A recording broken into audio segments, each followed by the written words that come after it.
Welcome to the 2025 LA Fires, a year in review, and what's ahead in 2026. I'm Belinda McCauley, BHBA's Executive Director and CEO. Just over a year ago, right after the fires, our speakers today presented a public service webinar through BHBA about how to file homeowner insurance claims.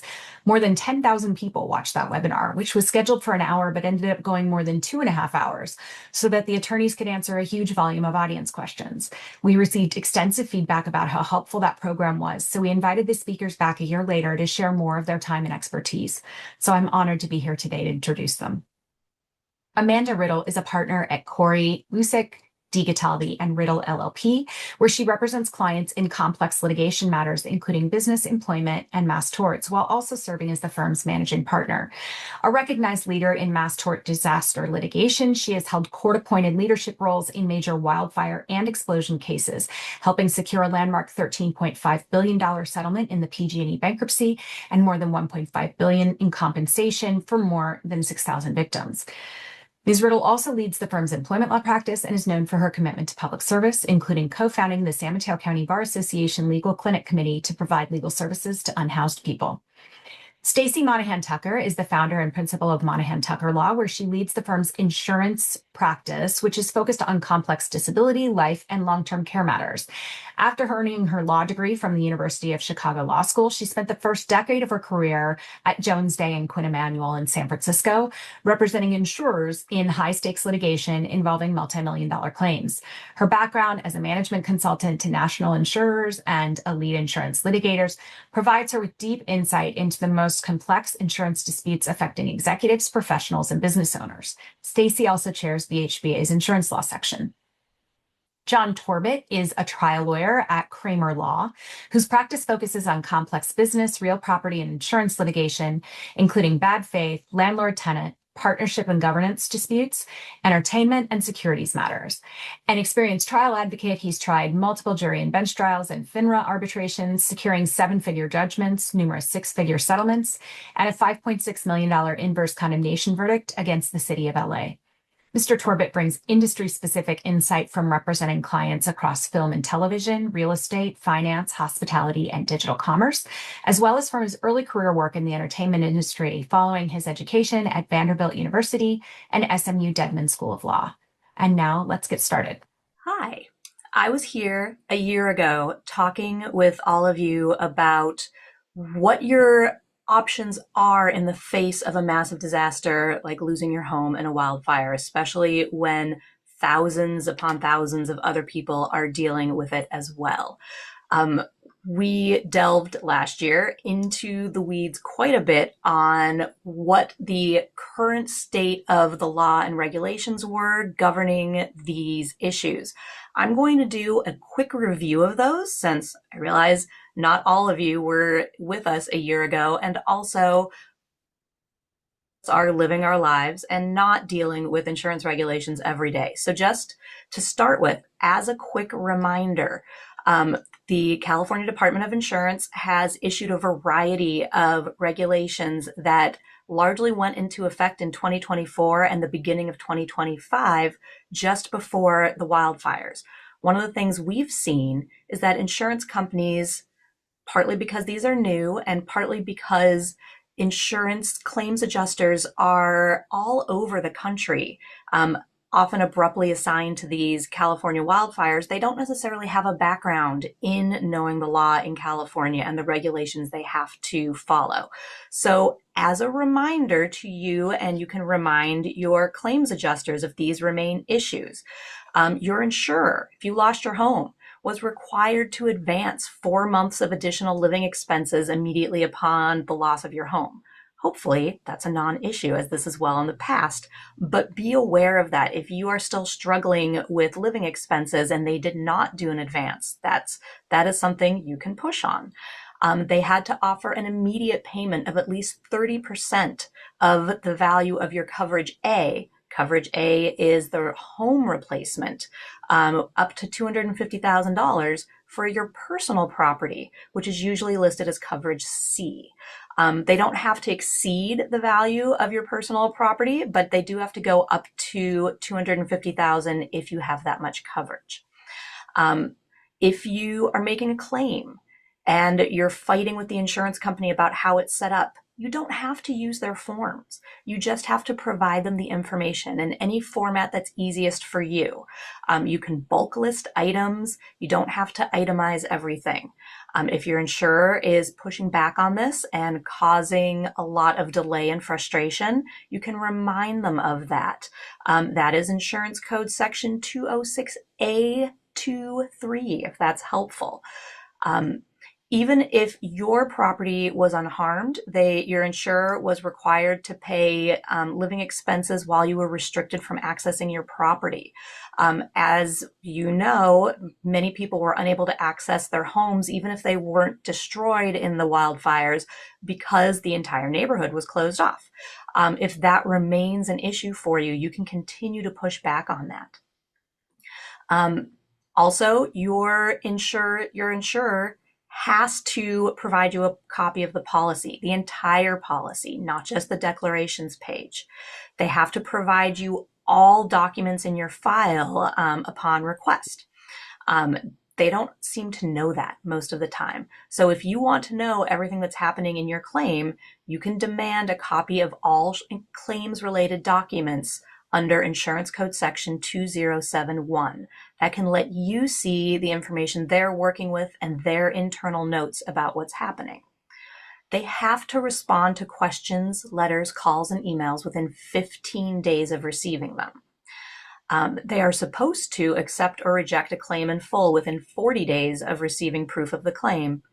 This is something that's hard to tie insurance companies to, because what constitutes receipt of proof of the claim when it's an ongoing claim and an ongoing rebuild process? In reality, nothing is going to be done within 40 days, as I'm sure all of you living through this are well aware. If your claim is denied for any reason, they have to put all the factual and legal bases in writing in the denial letter. And if they accept the claim, they have to pay all the undisputed portions within 30 days.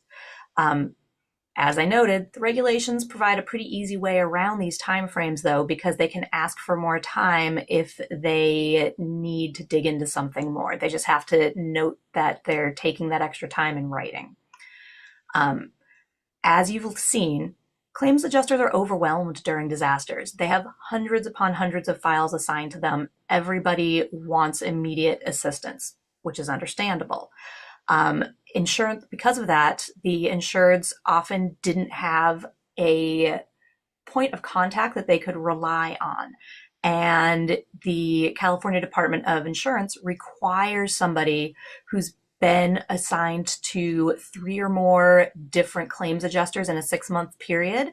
The insurance company now has to provide a written status report summarizing what's happening in the claim and provide one ongoing person to be a stable point of contact. If you've been dealing with that and your insurance company hasn't been following that, that is now required under Insurance Code Sections 2071 and 14047. So you can push back on your insurer if you have no idea what's happening and you're just getting bounced around and not getting any clear answers. Be aware, you can get up to 24 months of additional living expenses automatically, plus an additional 12 months. So a full 36 months if you're encountering delays in your rebuild. A lot of people have been asking me if that extension also applies to purchasing a new home. And no, it does not. This applies to rebuild because there can be so many difficulties in rebuilding. The same difficulties don't exist in identifying and purchasing a new home. So you do not have up to 3 years to find a new home at your convenience while you are living on ALE. Be aware of that. That's been coming up a lot. Also, if you are having difficulty with your insurance company agreeing on what it's going to cost to rebuild, you should invoke the appraisal provision in your policy. Every insurance policy has one. You can demand appraisal. Both sides have to pay for their own appraiser and split the cost of a third neutral appraiser. All 3 of those appraisers look at what it should cost to rebuild your home, and agree on an amount. And then the insurance company is tied to that amount. They have to pay it. This is by far the fastest and cleanest way to get the amount that it will cost to rebuild your home quickly and indisputably determined. Many of the calls I've received have been looking to hire an attorney to represent them in these negotiations. And to be clear, you don't want an attorney to hire you to represent you on an ongoing basis with your insurance company. It does not speed it up. It simply costs you a lot of money. And on top of it, if you hire a lawyer during the negotiation process, that lawyer is quite possibly going to be barred from representing you in any litigation that might be required against the insurance company because they are a witness to everything that happened in the negotiations. So I always recommend finding a reputable public adjuster to represent you in these negotiations if you strongly feel that you need representation. That is literally what they do. It is the reason for their existence. And if you want somebody to represent you, that's the road to go. A lawyer is going to cost a lot more.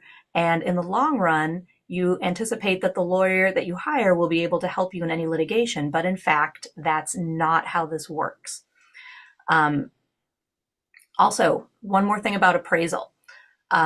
If the damage is due to a government declared disaster, the insurer cannot compel you to use appraisal.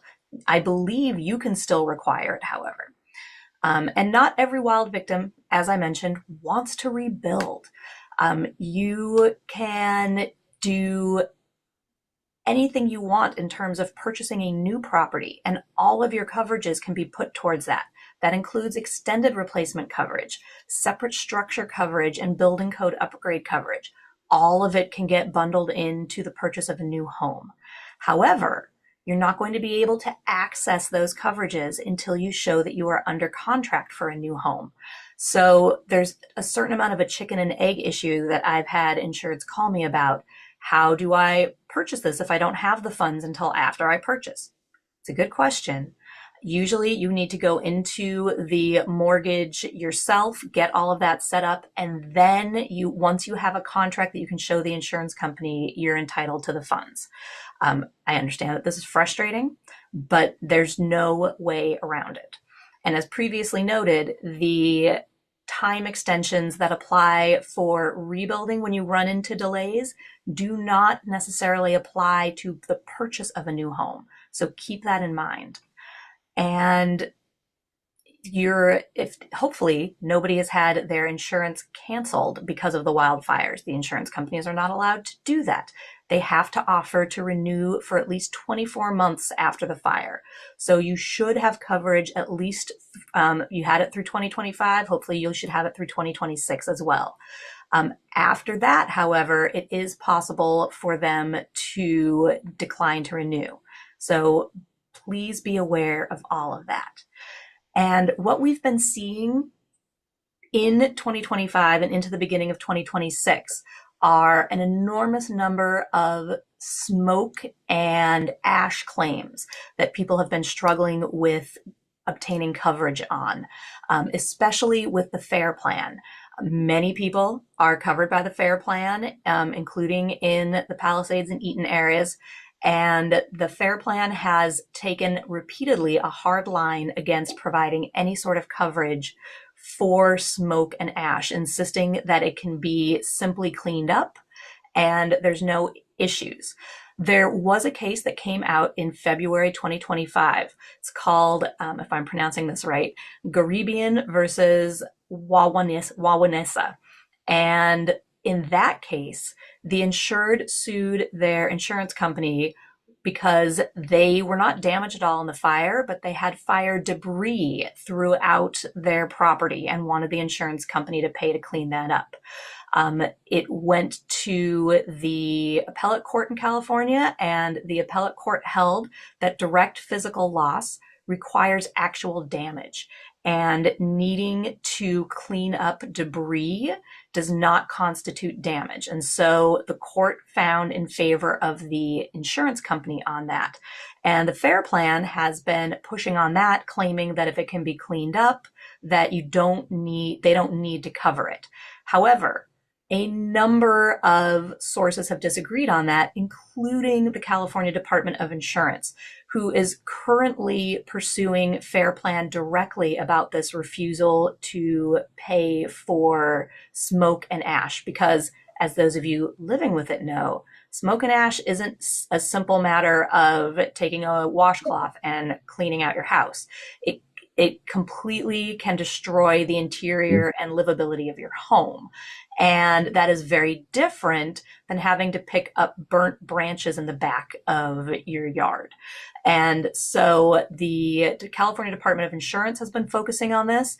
And there is also a plaintiff side law firm called Curly Schaefer, who is bringing class actions against the FAIR Plan for all of its various failures, which include the position they take on smoke and ash.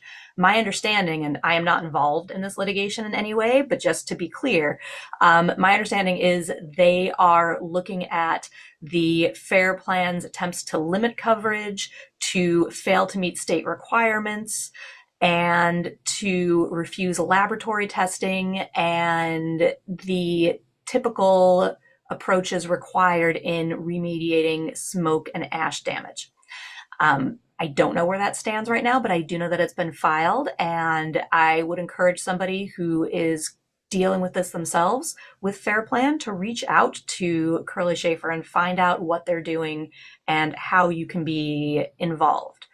I would also encourage anybody who is finding themselves repeatedly stonewalled by their insurance company to the point where their coverage is not being paid or they've received an actual denial, especially with an actual denial, to reach out to counsel and find out what your options are. This is not the same situation as asking someone to represent you in ongoing negotiations. Insurance companies delay. I would love to tell you that that in and of itself is a basis for litigation, but in most cases, it's not going to resolve it. It will take another 2 to 5 years for that lawsuit to get resolved. There may be faster ways for you to get past the amount of delay. And Stacy, go ahead. While you're on those notes, we're getting a lot of questions in the Q&A about loss of use coverage. So if the insurance companies are delaying in paying out, does that result in an extension of the loss of use? If a loss of use is either 24 months or 36 months or a lump sum, and that lump sum has already been paid out, or those 24, 36 months are exhausted before the rebuild was completed, will the insurance company extend that ALE coverage? They do not have to. There are situations depending on the language of your policy and the exact situation in which you're in, where the insurance company can choose to, but they are not required to extend beyond the 36 months. They are also not required to extend beyond whatever amount is. If there's a cap in the policy, which many policies have caps on the amount of loss of use that's going to be paid in total, they do not have to pay anything beyond that, even if it's taking a ridiculous amount of time for the rebuild. And even if those delays can be laid at the foot of the insurance company. That could potentially be the basis for a lawsuit. And that basis could be a reason that the insurance company could choose to cover this rather than find themselves dealing with an entirely separate lawsuit on this issue. But there is nothing in the policy or in the insurance regulations that requires them to do it. And that is another issue that I hear a lot is we need more ALE. How can I maximize this ALE? It is limited to what is in the policy and the extension that the regulations provide. If you have a cap on it, That cap is a hard cap. They are not required to pay more, even if your house is nowhere close to being built at the time that you run out. I recognize that is not what people want to hear, but it is the law and it is very difficult to get around. So be aware of that. And John, you look like you might have had some experience on that front with your own clients. Well, we have, and to be honest, that a lot of my experience is from the Woolsey fire, and obviously the time frame on getting these rebuilds done it can especially now given the just the volume of permits and everything else. And we've seen. I drove around the Palisades about 6 weeks ago.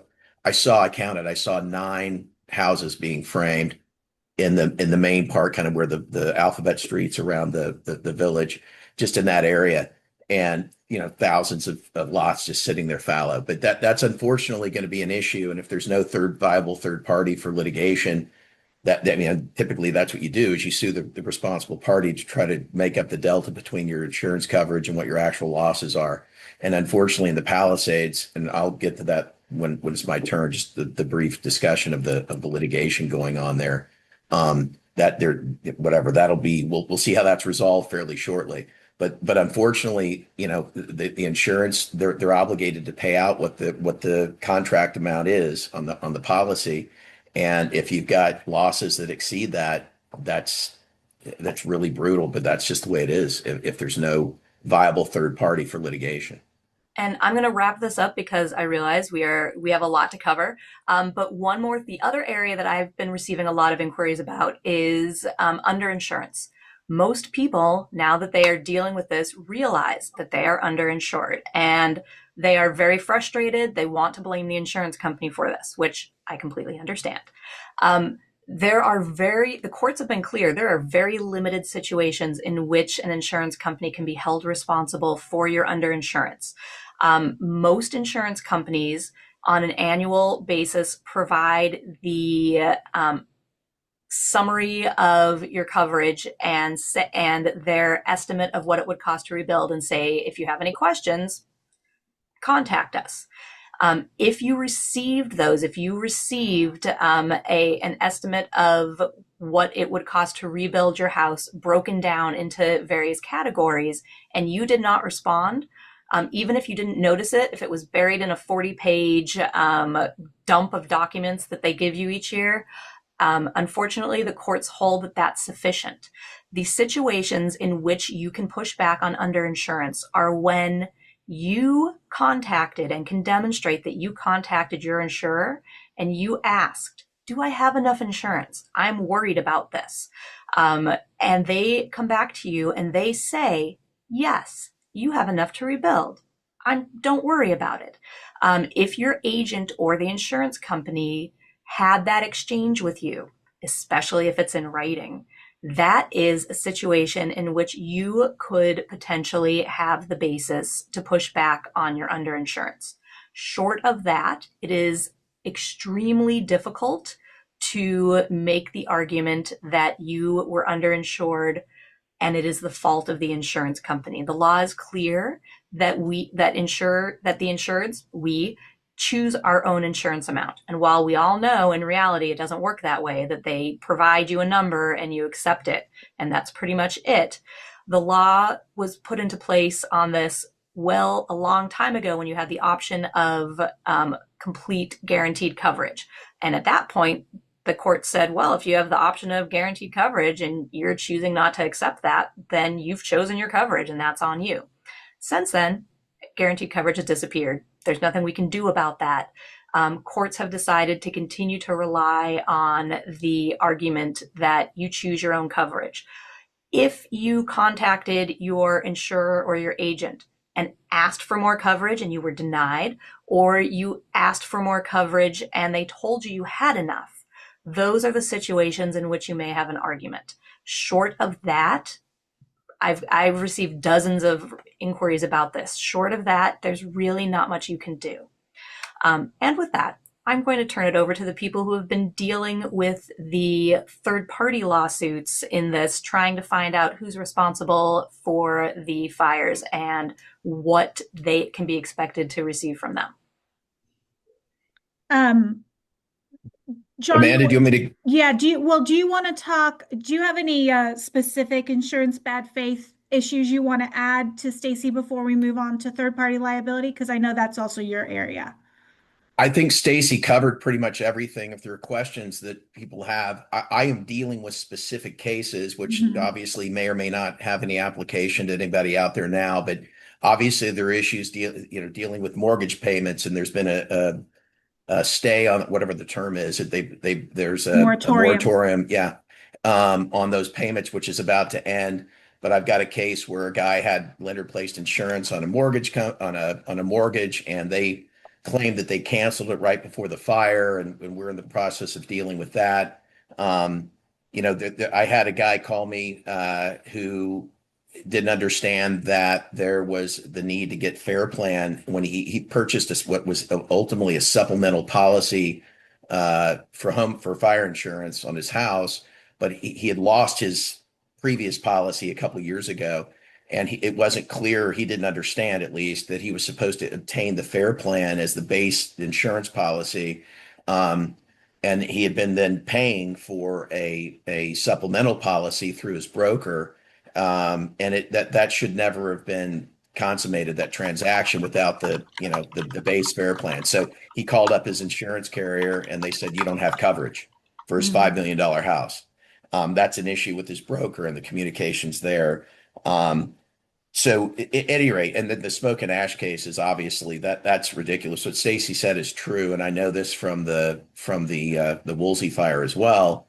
You can have smoke damage to your house, and you have to tear out the wall board and clean everything out behind, for the hygiene, just to clean everything, because there's toxic material in your house, and it's a very tough issue. And we're taking cases in those cases as well. But the bottom line is that the coverage issues are not easy. Stacy's correct. They're hard fought by the insurance. This is a well documented area of the law. God knows the insurance companies have great lobbyists and statutory protections, in addition to a bunch of case law out there about these, like the Garabian case and others.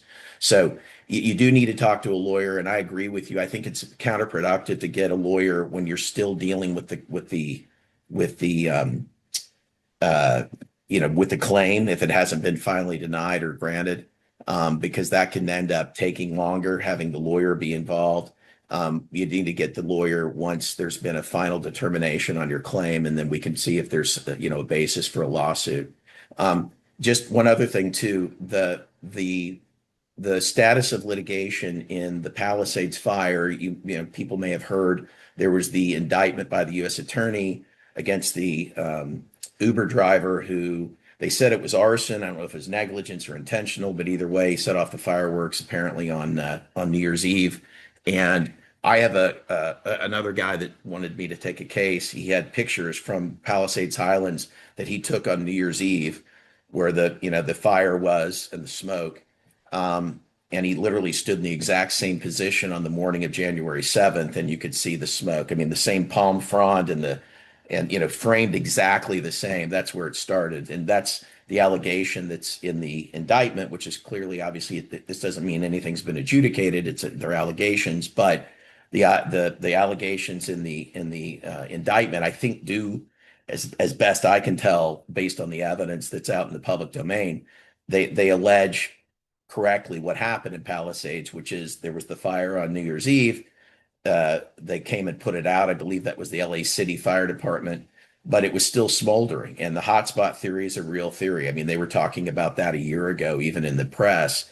And there's been video I've seen of the actual the trailhead up at Skull Rock, just right by the Palisades Highlands. It was still pretty evidently smoldering in the days, after, like you could see it.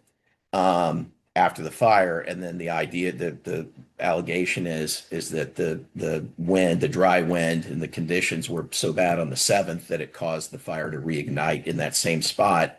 And then that's ultimately what led to the January 7th Palisades fire. So the point is that's probably a pretty good explanation of what happened.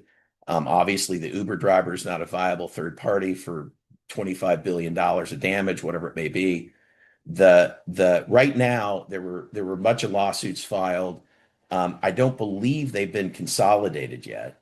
But there is a demur that was filed by the city of Los Angeles, and a demur is a challenge to the complaint. It says essentially it doesn't matter what the facts are, just legally there's no claim. So it's a challenge to the pleading itself, for whatever, to not get too granular in the legal aspects of it. But the point is that's scheduled for hearing on February 5th in LA County Superior Court in front of Judge Jessner. And there were a bunch of arguments made in those complaints. They tried inverse with, saying that there was no water in the reservoir and the fire hydrants. That's not necessarily an inverse claim, and that's one of the arguments made in the demur. The other problem is that there are some very extensive immunities provided to the city, state, and any kind of public entity under the government code. And there's really no duty even to fight a fire, to be honest. So the point is, and I did a lot of research earlier this year on that to see if there was going to be some basis for liability against the city. I'm certainly not the judge. I'm not going to tell you how the judge is going to rule, but I think that's an extraordinarily difficult uphill battle for these people to get around those immunities. And there definitely was some creative pleading by the plaintiffs. They said that there was an inverse or a taking based on the fact that there was no water in the water infrastructure. I don't know, that we'll see if the judge buys that or not. And then there was another attempt. They found some video of some power lines that were operated by the Department of Water and Power that combusted. And I think that's correct, but the arguments made in the demur that they didn't allege properly, it still may be a question of fact for a jury. But establishing causation that some power lines down at PCH, how did that cause houses up in Marquez to burn? That's going to be a tough thing to prove. So the point is, that's an uphill battle, but that's going on. And then the first big event in the litigation for Palisades is going to be on February 5th, and we'll see how Judge Jessner rules. And then there's maybe some other theories. One quick thing too, we're past the 1-year deadline for the Government Claims Act for injury to real property. It's 6 months for other kinds of injuries, but people had until January 6th or 7th, depending on if you think the statute applies to the government claims. I think it does. We're past that deadline now. So if people did get a government claim form in against the state, I think there's maybe a theory that might be plausible on a dangerous condition, maintenance of the dangerous condition case. But even then, you've got the government immunity. So the point is, that's an uphill battle in Palisades. Eaton, Amanda could talk about, that's a whole nother kettle of fish. But it's not over. It's certainly not over, because it really hasn't even started in terms of the actual litigation. But we'll find out on February 5th how that's going to work. How that was, the first step. And then with insurance, like I said, Stacy covered it all, but there are different wrinkles in so many different cases. You definitely still have time, and Stacy, correct me if I'm wrong, but I mean, the statute of limitations typically runs from the date of a final determination on your claim, in terms of some bad faith. Yeah. That is correct. For bad faith, you have 2 years from the final denial. Right. And for contract, it's quite a bit longer, although there may be something in the policy that limits. Usually there's a statutory limit. Usually there's like they set a statute limit, but then the prudential case says that they may or may not be enforceable. So the bottom line is, here's the best thing I can say. Time's of the essence for anybody. You've got to just make sure, just consult with an attorney. Don't necessarily have them involved until the time is right in the process of your claim. But definitely, given that, there may be something about the date of loss in terms of that being the time that it sets off or whatever, that starts the clock clicking or ticking. You just need to talk to a lawyer as soon as you can, so you at least have an idea of where you stand in the claims process, and when and if you're going to have to hire a lawyer to file a litigation after there's some adverse conclusion made by the insurance company. But anyway, that's pretty much what I have. Yeah, I think that, the Palisades litigation is in an unfortunate place. When we look at these fires, the first thing we look at is origin and cause. Who caused the fire? Who could be held responsible for the fire? And as John said, in Palisades, unfortunately, that's someone who's not going to be able to be, sustaining $25 billion of damages and judgments. And then the other component of that case is the spread, the argument that because LA County, the fire department, the California State Parks division, didn't properly maintain water, maintain the environment, that there was a spread. But like John said, the government has a lot of immunities in California. And so it's just unfortunately going to be a very difficult battle to fight. Going to the Eaton fire litigation, the Eaton fire, of course, is the one that was in Altadena and Pasadena. We have, a much different situation. That case is, just kind of logistically, that case is a mass tort. It is not a class action. So a mass tort is a case where you've got a whole bunch of individual cases and they're related together in front of the same judge. So all of the Eaton fire cases are in front of Judge Laura Siegel in LA Downtown Complex. When I say individual cases, we generally look at it as a case, by household, because household members tend to have intertwined cases. So those cases are related together. They still remain individual, but they're related together so that all of the common issues can be addressed at once. The common issue generally being who or what caused the fire, and how do we hold that entity accountable. But the cases otherwise stay individual so that they can resolve separately from each other. And this allows each family's unique story and unique damages to be addressed, apart from each other, which a class action doesn't do that. So that's how the Eaton fire litigation is structured. So in Eaton, who are we suing and why? The main defendants in the Eaton fire case are Southern California Edison and its parent company, Edison International. The origin of the Eaton fire is Eaton Canyon. The evidence is pretty darn clear. And for those of you who've seen this Arco video, this famous Arco gas station surveillance video floating around, what we know is that there was the origin of the Eaton fire was Tower 208, which is a small SCE tower up in Eaton Canyon. What we understand happened is that there was a fault somewhere on their transmission system. That fault resulted in a surge of electricity through their transmission system, over-energizing their lines well beyond what they're normally energized at.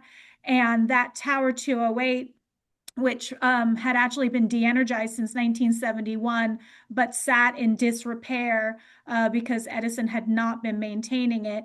It re-energized, absorbed some of that electricity because of the failure in the tower. It sparked and dropped sparks down to the heavily overgrown, mismanaged by Edison vegetation below.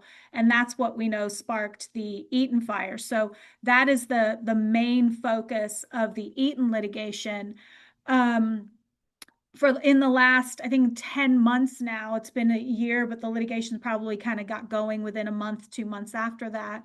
We've done inspections of the equipment, both in the canyon. That tower has been removed. It's been taken to pieces in labs all over the place. Some of it was flown to Kentucky for some special X-ray machine they had there. So inspections of all the equipment have been done. Information has been requested. Documents have been requested from Edison. We are in the middle of depositions talking about, how do they do inspections? How do they do maintenance? How do they manage their transmission system and their towers? What's their wildfire and safety mitigation programs? All of these things lead to failures in their systems that result in these, frankly, at this point, well-known potential events. We also, as I said, well known, we've got this history with Edison in the last several years. They caused the 2017 Thomas Fire, the 2018 Woolsey Fire that John was heavily involved in, the 2020 Bobcat Fire. So in addition to the specific cause here, we've got a history of this corporation placing profits over safety and failing to properly maintain their equipment, running their equipment to failure, and failing to properly fund wildfire and mitigation programs. So that is the focus. Edison has now countersued the County of LA, the LA Fire Department, the City of Pasadena, the City of Sierra Madre, a number of water districts and irrigation companies, as well as Southern California Gas, arguing that because of, for instance, LA County's failure to manage certain vegetation, or SoCal Gas's failure to turn off gas in a certain time, the LA County Fire Department's failure to warn for evacuation, that the fire spread and was more destructive. SCE is probably going to run into a lot of the same immunities that John was talking about. LA County has immunities, the fire department has immunities, the cities will have immunities. And frankly, it's from our perspective, a delay tactic on the part of Edison to try and push, liability or attention and responsibility onto another entity versus taking that accountability on themselves as they should. The first trial date in that case is January 25th, 2027.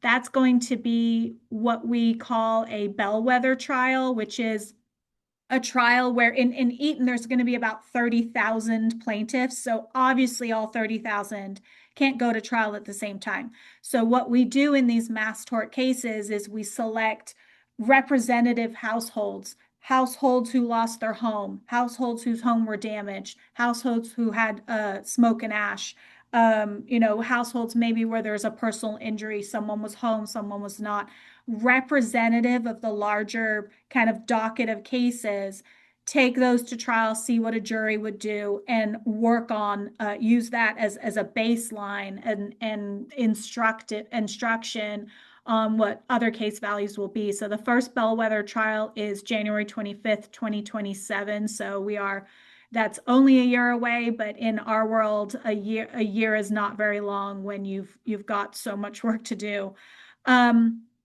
Quickly on the Edison compensation program. So that the evidence is so strong against Edison that they've launched their own compensation program. I don't have time to fully get into it today, but I will tell you that program was drafted by Edison, for the benefit of Edison, without properly consulting anybody who represents the Eaton Fire survivors. It is a program they administer themselves, so the people who burned down your house are deciding how much they should pay you. So, look at it in that context. And they're making take it or leave it offers based on formulas. So, in these cases, it's so important, and many of you know this who were impacted directly by these fires. It's so important to have your voice heard and to have your family's, story told, and make sure that you're compensated, not just some lump sum money, you're compensated. And so the Edison program will not give you that. It may work for certain people who've got relatively simple cases, but for any kind of complex case that needs individualized analysis, individualized attention, the Edison program's not going to do that. In addition, the CEO of Edison, Pedro Pizarro, has publicly said that the purpose of that program is to minimize the amount of money that Edison has to pay out in order to minimize the amount of money they have to take from the California Wildfire Fund. So he's publicly said, look, this is a discount settlement program. So take that for what you will. Deadlines to file on Eaton. So if you are suing Edison and Edison International and Southern California Edison, your deadline to file a case for personal injury, which includes bodily injury, emotional distress, is 2 years from the fire. So that will be January 7th, 2027. Your statute of limitations, your deadline to sue Edison and Edison International for property damage is 3 years from the fire. So that's January 27th, 2028. I do not recommend you wait that long because the train is moving very quickly in that case. But you do have those time limits if you choose to take them. So that is all I have on Eden. Let's talk about what's happening in 2026. So what's coming is it is a very busy year in wildfire related legislation. So we've got a number of bills that have been proposed. We've got a number of reports that are coming out.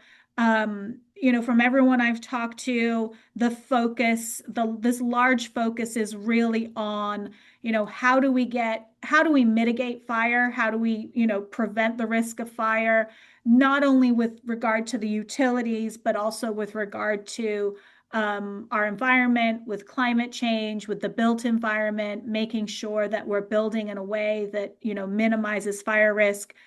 I will tell you, having worked on wildfire cases for over a decade, it's really hard to minimize fire risk once a wildfire starts going, but there are ways to do it. So there are a lot of discussions going on with the state, with experts on those kind of issues. And then, of course, the main discussion is how do we make sure that people who are impacted by these wildfires get their insurance money sooner rather than later. So, John and Stacy, you want to take one of these? Because I'm about to start coughing. I need some water. Sorry. Honestly, I'm not that familiar with what's coming down in 2026. I do know that there have not been any major changes in the regulations in 2025. There were very few substantive changes. What I've been seeing is more a focus on the Department of Insurance looking to the insureds to better tighten up their fireproofing and offering often significant benefits to insureds if they are willing to do so. That seems to have been the focus of 2025. I would love to talk about 2026, but I actually don't know much about what's coming down the pike yet, so I would not be the right person to do that. So I can, now that I'm no longer coughing, I can take it back. So there's on that note, the insurance commissioner, along with the Senate Insurance Committee chair, who is Stephen Padilla, who's out of San Diego, have proposed a bill. It is SB 876, and it's a fire and residential property insurance bill. It's billed as a comprehensive legislative reform to speed up disaster recovery for homeowners. So this proposed bill requires a disaster recovery plan from insurance companies handling claims, new timelines. In other words, how do you scale up quickly to manage these large disasters? They're not one-off insurance claims. So these insurance companies under this bill would have to have a disaster recovery plan. It would double penalties during a declared emergency for violations of insurance fair claims practices. It would require insurance companies to pay restitution directly to policyholders when they violate the law. It would address delays resulting from assigning, and this is a lot of, what we've dealt with in the last year, this assignment of multiple claims reps. You're getting passed from one to another, and that causes delay. It causes confusion. So this bill would address that. And require status reports to the policyholder within 5 days anytime a new adjuster is assigned. I think that would actually really be a great benefit because it's going to require this new adjuster to get up to date on your case sooner rather than later. It improves recovery by expanding policy limits another 100% if there's a declared disaster. And as Stacy mentioned, it has safer rebuilding requirements, mandatory building upgrades, coverage for the time of rebuild that are more focused on wildfire prevention. So that's SB 876. There's two more. SB 87. Hey, Amanda, real quick, Go ahead. the 100% extension on coverage, that's for ALE, correct? Correct. Not the total claim. It's just your alternative living expense when there's a declared emergency. They understand that it's going to take so long to get back rebuilt, et cetera. So that's where the 100% extension would be specifically, correct? Exactly, specifically. Sorry if I didn't make that clear. And that really goes to a lot of the questions we had earlier about, when there are these mass disasters, as Stacy and John were mentioning, it takes longer to rebuild because there is Yeah. there's a strain on resources. And so this bill would address that extension that a number of people asked about earlier. SB 877, introduced by Senator Sasha Perez. She represents Altadena, Pasadena. And this also addresses insurance delays. It requires transparency and accountability in the loss estimate. Homeowners very often are just sent little bits of paper from their insurance companies, and it's really hard for them to piece together. So this would increase the requirements on, what kind of documentation would need to be maintained and provided to the insured. It would allow them to, it would address their issues of altering, reducing, rewriting loss estimates so that it's very, very confusing. And so bill will address those issues. And then a third one, SB 878, it's called the Insurance Payment Accountability Act. Strengthens existing prompt pay insurance laws by imposing interest penalties. So if your insurance companies are just taking too darn long to pay you, then there's going to be penalties on basically interest. They're going to be charged interest. California's deadlines requiring insurers to respond to claims promptly and pay out all undisputed amounts within 30 days are routinely evaded. And so that's going to be addressed with this insurance issue. It's going to address this, continuing problem of insurance companies, which I think is exacerbated most often by the switching in of these insurance claims reps, but it's going to address, the constant delay on payments and the need for people to follow up. So those are three bills: SB 876, 877, 878. Look into those. Definitely talk to your elected representatives if you want to make sure they support them, and encourage them to vote in favor of those. We got 5 more minutes. We can take some questions after that, but just one more thing, the California Wildfire Fund. So a lot of you have, heard about this. You probably weren't familiar with it before January 7th, 2025. And now it's, like insurance, one of those things you're intimately aware of. So for those of you who aren't, when PG&E up north filed for bankruptcy in 2019, and all of our clients from the 2015, 2017, and 2018 fires caused by PG&E in Northern California got pulled into the bankruptcy court. One of the things we did was lobby the state for essentially a safety net for the investor-owned utilities. We've got 3 of them in California: PG&E, SoCal Edison, and San Diego Gas and Electric. And the goal was to make sure that when they cause another one of these massive fires, there is an insurance safety net to make sure that they can compensate all the fire survivors and victims without having to go into bankruptcy and cause incredible delay in that compensation. So that original fund is AB 1054. 1054. That original fund is a fund of up to $21 billion. I think right now it's been funded to about 13. It funds generally at about $1.6 billion a year.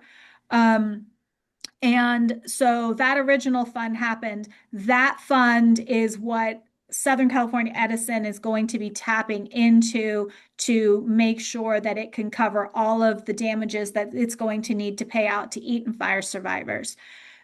We then, at the end of last year, the governor essentially wanted more of a backstop just in case, unfortunately, because we do have an epidemic of utility-caused wildfires in California. So SB 254 expanded and created an additional fund of $18 billion.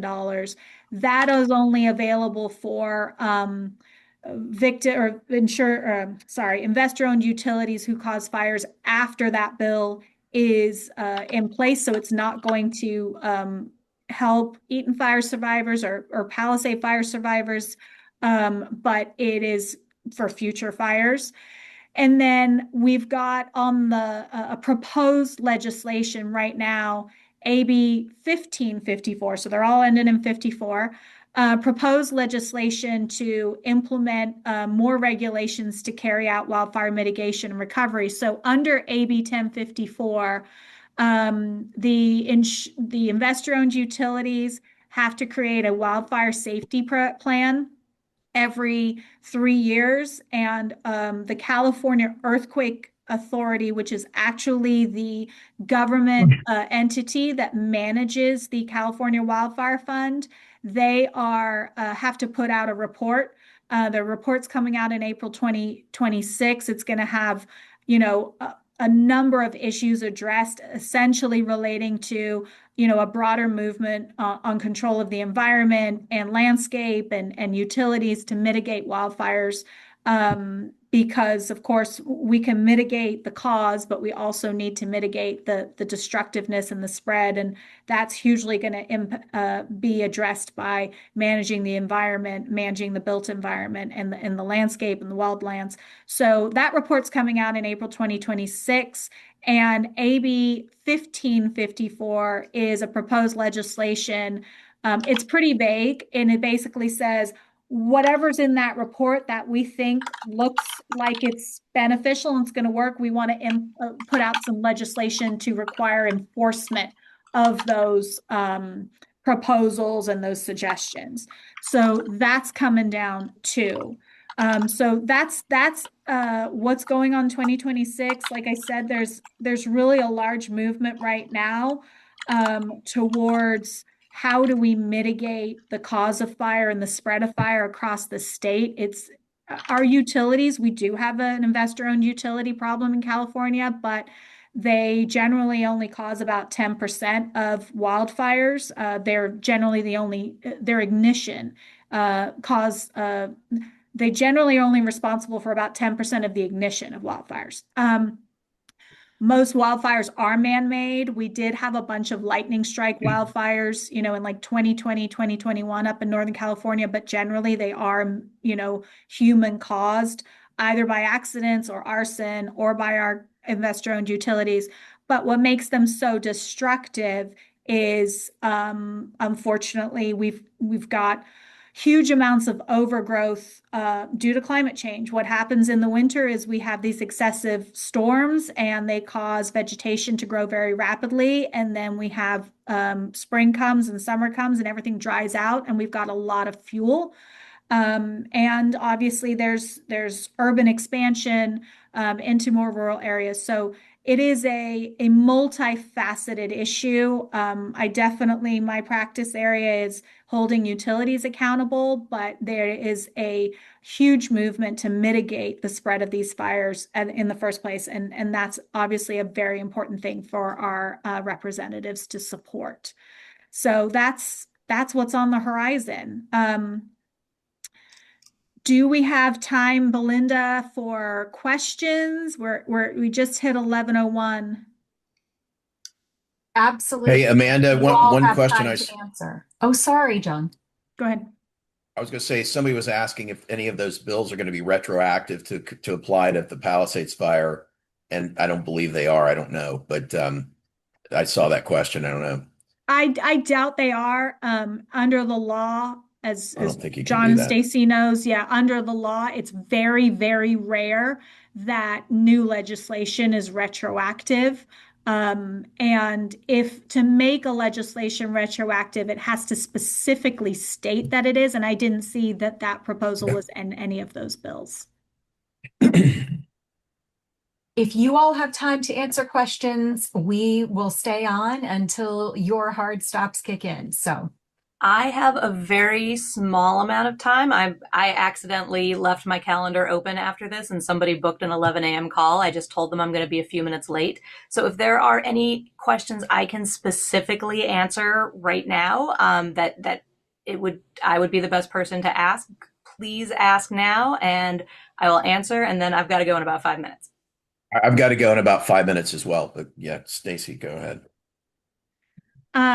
Well, I can pull some questions for you here. This is a good, I mean, this is one of those kind of basic insurance questions that we answer in the beginning. When the insurance company sends out correspondence after the house burns down, where does that correspondence go? That is a really important tip, which is if your house does burn down, one of the first things that you should do is open up a PO box. Because unfortunately, as a lot of people know, after these fires, you end up in a rental, but then you move again. We've got clients in Eaton who have moved 10 times, 11 times for various reasons. So the best thing to do is open up a PO box so that you have a stable address, and then call all of your your credit card companies, your insurance company, all of those bills, and change your address to that PO box so that at least you have a stable address even if you have to move around. And I see some questions in here about the extension of ALE for a federally declared disaster. As you noted, the 2026 bill is not likely to be retroactive, but there is already extension of ALE for up to 36 months if the amount in your policy covers it. So be aware of that. That may not help you in your individual situation, depending on how much coverage you had in the first place, but just be aware that you can extend it for up to 36 months. And I'm reading through the questions right now. So just making sure that I've answered anything that I personally know how to answer. What impact will gridlock on declarations of disaster at FEMA have on wildfire claims? Have on wildfire claims. So the problem that we had in Eaton and Palisades, due to a changing of the administration and a difference in policy, I'll put it that way, was that so generally the way it works is the governor declares a state of emergency and then writes to the president and asks the president to declare to dispatch FEMA. That happened on January 7th when Joe Biden was still president. And then when Trump came into president on January 20th, the FEMA funds were minimized. And of course, there has been a movement to limit FEMA funds being dispatched. So right now, my understanding is FEMA still owes the state of California about $40 billion of money that the state of California had to put out fighting fires, or sorry, for debris removal and recovery, which would have otherwise come from FEMA. So that is going to have a huge impact. The other thing that we had in Eaton, I'm not sure if it happened to Palisades too, but I would expect that it did, is generally when FEMA comes in, they bring the Army Corps of Engineers. And the Army Corps of Engineers has a 3-phase cleanup. They first remove all hazardous materials so that residents can go back into their lot and look for anything that they can recover. Then they scrape the lot. And then the third phase is that FEMA and the Army Corps of Engineers will do soil contamination testing. That third phase was not done as a result or after the LA fires because FEMA did not allow the Army Corps of Engineers to pay for it. And as a result of that, as many people know, we've got a lot of independent soil contamination testing going on. So yeah, the politics is definitely going to impact that kind of issue. And I'm afraid I need to go. But thank you very much for having me here. And I'm also, if anybody wants to contact me directly, I'm always happy to answer questions. I doesn't mean I'll be able to resolve your issue, but I can certainly answer questions. I'm always happy to do that. Thank you so much for your time, Stacy. And I know, John, you said you had to go, and I think Amanda, we really appreciate it. The speaker's contact information is in your materials. And we have the questions. We have enough here, I think, for a whole other webinar. So if you registered for this and we're able to do a follow-up, we'll reach back out to you via email. Thank you so much, everybody. All right. Thank Thank you all. you. Thank you.